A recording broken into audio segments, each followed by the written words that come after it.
हमके रखलू नवदीन,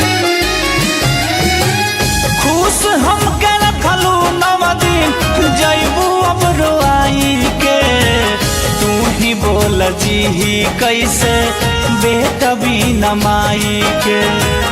तू ही बोल जी ही कैसे बेटा बिना माई के।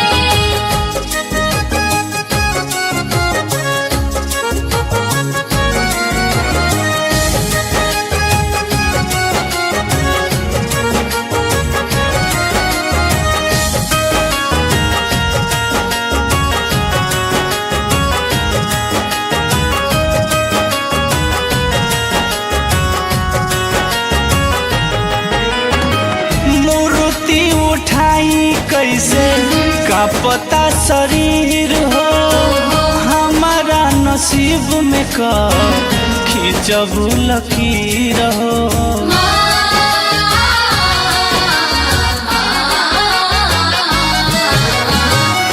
मूर्ति उठाई कैसे का पता शरीर हो, हमारा नसीब में का खिंचबू लकीर हो।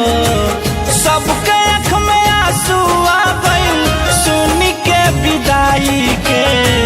तू ही बोल जी ही कैसे बेटा बिना माई के। तू ही बोल जी ही कैसे बेटा बिना माई के।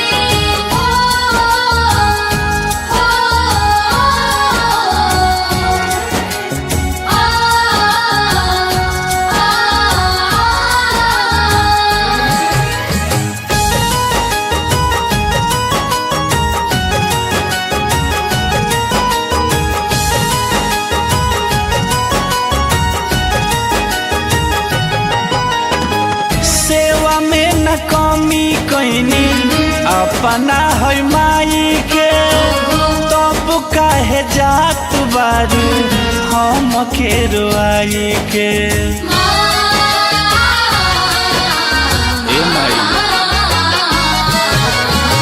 सेवा में न कमी कैनी अपना है माई के।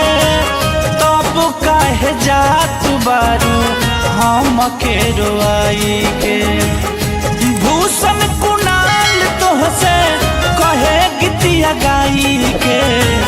तू ही बोल जी ही कैसे बेटा बिना माई के।